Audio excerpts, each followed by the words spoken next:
Hi, this is Reza, Ghaiumy, Anaraky, and on the behalf of my co-authors, I'm presenting our work on personalizing smart home privacy protection with individuals' regulatory focus. Would you preserve or enhance your information privacy? While privacy and security issues threat individuals' autonomy, motivating technology users to take measures to protect their privacy and keeping their data safe is a challenge. For example, many users are unwilling to explore the privacy settings of their social media, or they are uninterested in using virtual private networks despite having high privacy and security concerns. Scholars navigated several ways to motivate users to take privacy and security measures. For example, they have suggested using password meters. Password meters tell users how strong or weak their passwords are, and they encourage users to pick stronger passwords. Scholars also use persuasive messages, which mention positive or negative consequences of adopting a technology or making a disclosure decision. However, these measures are not always consistently successful. For example, a research showed that password meters are useful in hypothetical scenarios, but they are not as effective in real-life scenarios. Additionally, my own research shows that when we have default options, any message will lead to higher disclosures, whether positive or negative, which suggests that messages did not click that much with the users as much as I expected. So in this work, we study whether we can improve the efficacy of persuasive means by accounting for individual differences. Let's think about personalizing a message to individuals' regulatory focuses. Regulatory focuses are one's goal pursuit strategy, and they are similar to personality traits. Regulatory focus can be promotion regulatory focus or prevention regulatory focus, and they are highly relevant to privacy management, because privacy management can be equally viewed as an effective privacy risk prevention or promotion of privacy protection. Let's define regulatory focus better. For people with high promotion focus, desire for growth is very important, as it directs their efforts to achieve gains. If we take the state of 0 as the status quo, +1 is the gain or success state for these people, and anything below that is the failure state. So state 0 is the undesirable state, and +1 is the desirable state. For example, people who have high regulatory focus strongly agree with the statement of, "I often do well at different things that I try." Regulatory focus is measured through RFQ, or Regulatory Focus Questionnaire, which consists of 11 items.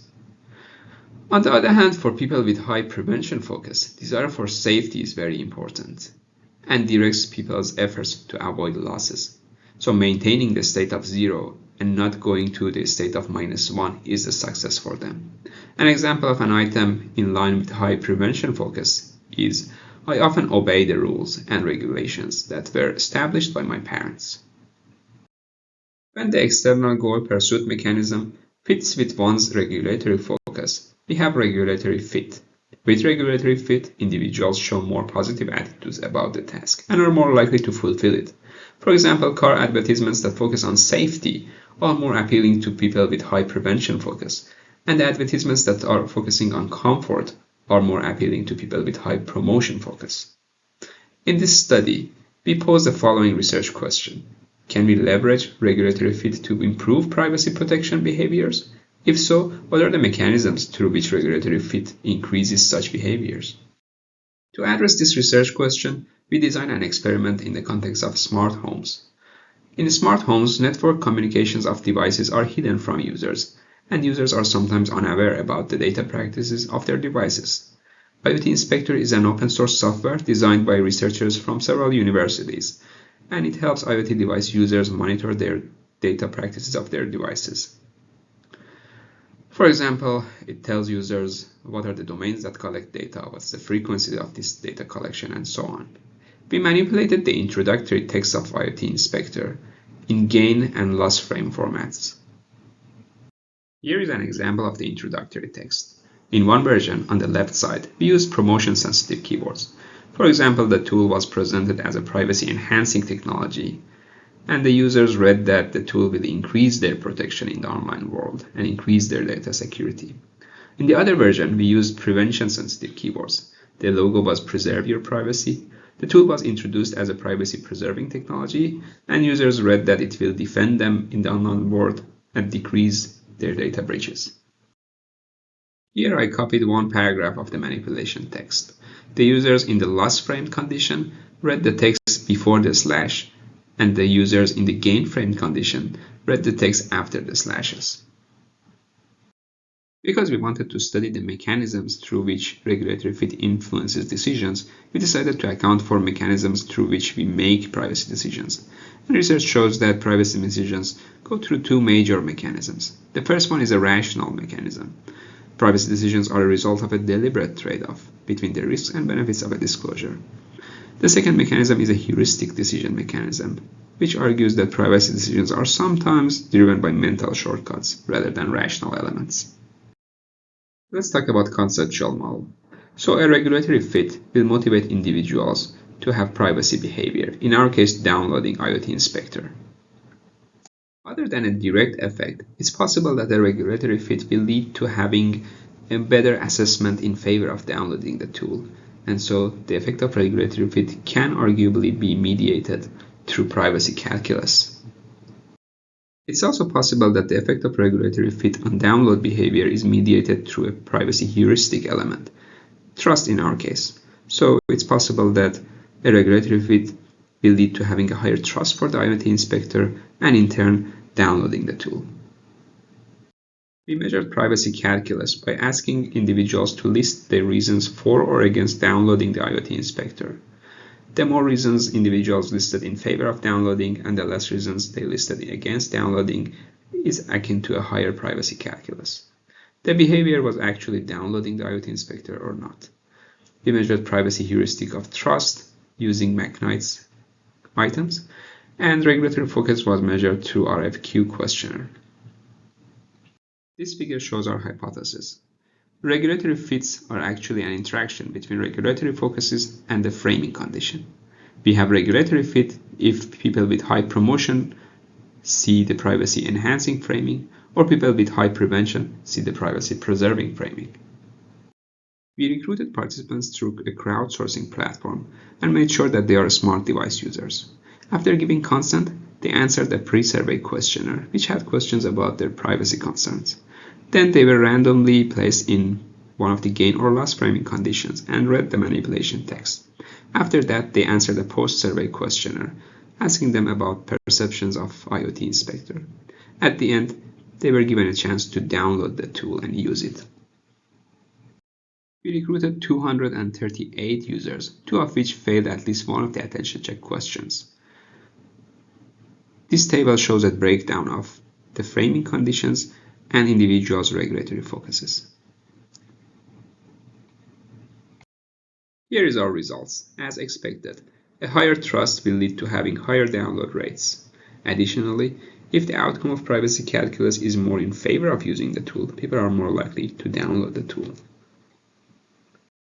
While regulatory fit did not have a significant direct effect on the behavior, the effect of regulatory fit on the behavior was mediated through privacy calculus and trust, such that those with high promotion focus, who saw the privacy enhancing framing, were more likely to list more reasons in favor of using the tool and have higher privacy calculuses.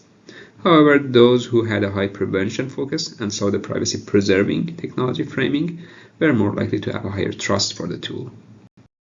These graphs show how promotion and prevention regulatory fits predict trust. While the graph on the left side is not significant, the effect is consistent so that the regulatory fit state has a higher trust rate. These graphs show how regulatory focuses and regulatory fit predict privacy calculus. Again, while the one on the right side is not significant, the effect is consistent so that the regulatory fit state has a higher privacy calculus. Lastly, these two graphs show how regulatory fits predict download behavior. Our work generates insights on the underlying mechanisms of regulatory fit in privacy scenarios. People with high promotion focus have approach orientation, and they tend to take action rather than inaction. In line with this argument, we found that they list more reasons in favor of the tool. For people with high prevention focus, however, losses loom greater than gains, and they are more loss averse and take more risks to avoid unfavorable outcomes. It follows that they do so by trusting the tool more heuristically. To have successful interventions, we should know one's regulatory focus. So a valid question is, how can we know one's regulatory focus? The classical way is through administering the RFQ questionnaire, which is not feasible in practical applications. There are other ways that can give clues about one's regulatory focus.